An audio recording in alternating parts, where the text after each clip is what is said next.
Goku Narrates presents Namra, the Fifth Dragon.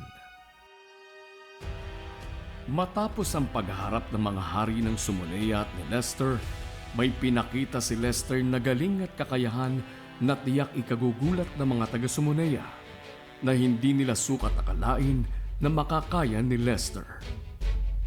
Episode 4: Ang Ikalimang Dragon. Anak, paano mo nagawang alagaan ng Bashnu kung wala kang kapangyarihan? At Namra? Anak, kilala mo ba kung sino si Namra? Anak, si Namra ay... Oo, Ama. Kilalang kilala ko si Namra. Siya ang kinatatakutan niyong lahat. Dahil hawak ni Namra ang 4 na elemento ng kalikasan. At kaya ni Namra na baguhin ang oras at panahon. At kapag tumitig ka sa mga mata niya, ikaw ay magiging bato o abo. Ama, oo, kilala ko si Namra. Endocenero, mapangas. Kay lakas ng loob mong gisingin ako sa aking pagkakahimlay. Magpapayat kayong lahat. Tumahimik ka, Dragon. Hindi mo pa rin ako masisindak, naintindihan mo ba? Kahit ordinaryong mortal lang ako, kaya ko pa rin lumaban dahil may nananalitay sa dugo ko na dugo ng isang bathala. At nawala nakagigimbal na boses na tila nabosesan ng ibang hari ng Sumulea. Ang boses na yon, pamilyar! Imposible! Napakatagal na nang siya ay nagising sa kanyang pagkakahimlay. Bakit kaya muli siyang gumising? Anong pakay niya? Napahanga mo ko, Lester? Bukod sa Bashnu, nagawa mong kausapin si Namra? Esta Vertura, huwag kayong humaga. Ang binata ay mortal pa rin, kaya hindi ako natatakot sa kanyang kakayahan. Ngayon, dahil hinamon mo kami, tinatanggap ko ang iyong hamon. Esta Vertura, Lapastangan, Ascendi Eviri, mamatay ka! Tama na yan, Bashnu. Prosperamus, sigurado ka sa desisyon mo? Dahil ako, sigurado na madadaig ko kayong lahat. Ano, Prosperamus? Tingnan natin ang yabang nyo. Tama na, Lester. Hindi na ako natutuwa sa inaasal mo. Ano bang problema mo't nagkakaganyan ka? Hindi ka naman ganyan dati. Simula na pumunta tayo sa mundo ng Sumulea, nagkaganyan ka na. Mayayabang kasi ang mga namumuno rito. Kung di ako magiging ganito, aapihin nila ako. Oo, Ama. Aapihin lang nila ako. Kaya ako nagkakaganito. Sandali. Tingnan niyo ang langit. Tila may kakaibang kulay ito. At ang mga bulan, lumabas ang 3 bulan. Pahiwatig ito ng panganib. Kaya magsitigil na kayo. Dahil gising na siya. Ang pinakamakapangyarihan dragon na kinatatakutan yung lahat.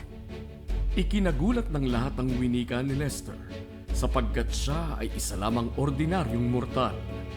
Ngunit anong panganib nga ba ang dala ng 3 bulan? Gising na siya. Sino, Lester? Sino? Mata ng Sumulea walang silbi. Hindi na makita ng iyong mga pangitain na magaganap sa Sumulea? O nagbubulag-bulagan kayo? Sa inaasal ni Lester, nabahala si Damascus. Dahil may kaugali si Lester na kilala ni Damascus noon na tila isa lamang mortal. Pero ang lakas at kapangyarihang dala nito ay higit pa sa 10 bathala. Kaya naman hindi na pinatulan ni Damascus si Lester. Lester, may hangganan ang aking pangitain. Kaya pasensya ka na kung hindi ko alam ito. Akala mo ba mauuto mo ko? Humanda ka! Nagulat ang lahat dahil tila galit si Lester at inakala nilang si Damascus ang susugurin nito. Lester, maghulos dili ka! Lester, wag! Tapos ka na!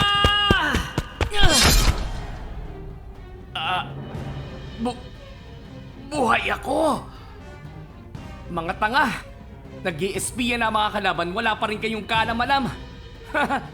Tumingin ka sa likuran mo, Damascus! Ha? Paano?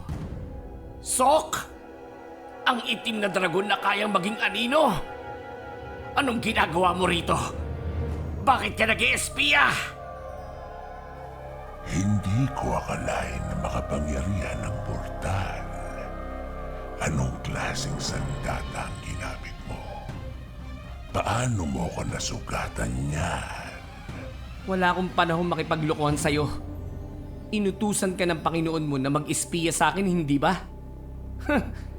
Ayan, yan ang napala mo. Kulang pa yan. At namangha ang mga hari ng Sumuneya sa taglay na kakayahan ni Lester. Ngunit nagtataka sila kung anong klaseng sandata ang hawak ni Lester dahil nakaya nitong saktan ng mga tulad nila. Ngunit sinaad ni Sok na si Lester ay biniyayaan ng kapangyarihan ng isang dragon na nakakikilabot at napakabagsik.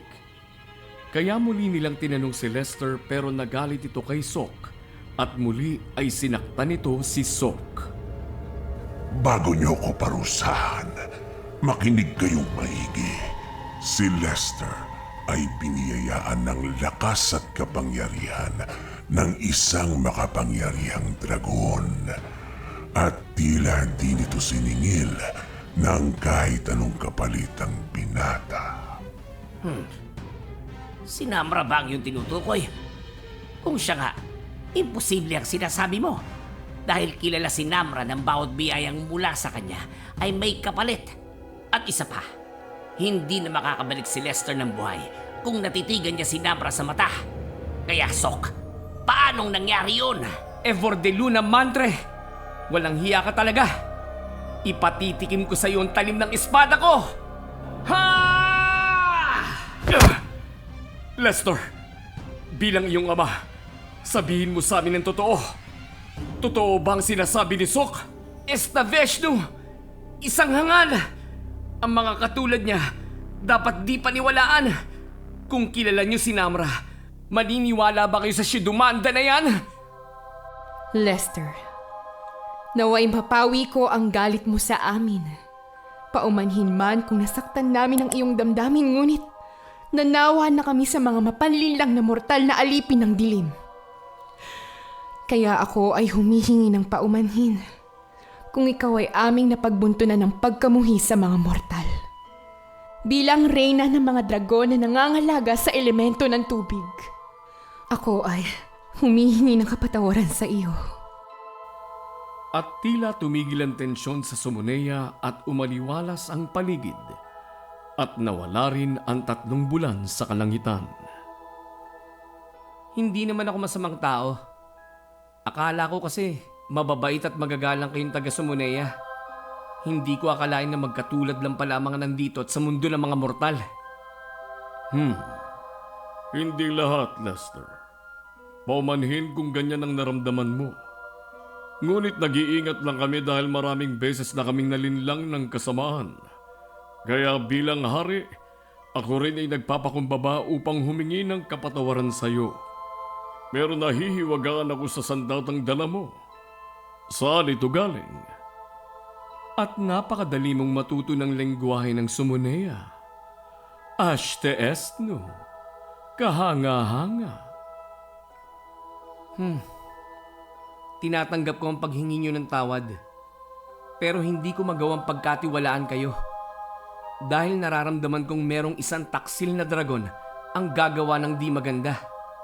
Hanggat hindi siya nabubulgar, hindi ko kayo pagkakatiwalaan. Kaya hindi ko sasabihin kung saan galing o anong klaseng sandata ang hawak ko. At nagtaka ang ibang namumuno sa Sumuneya sa sinabi ni Lester. Pero nawala naman si Rosperamos kaya hinanap nila agad ito.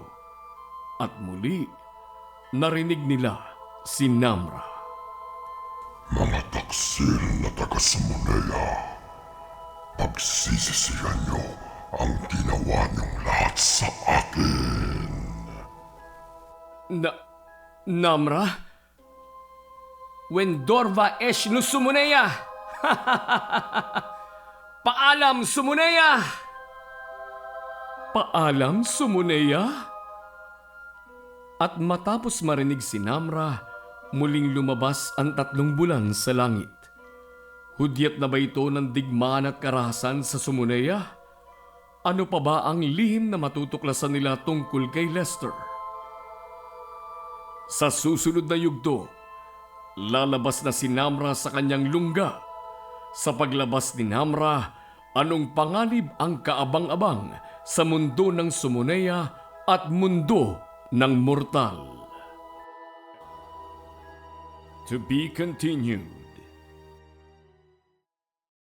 O mga bata, kung hindi ka pa nakasubscribe, mag-subscribe na at i-click ang notification bell para updated ka. Hanggang sa muli natin pagkikita, wala munang paalam. Ito ay handog sa inyo ng Goku Narrates!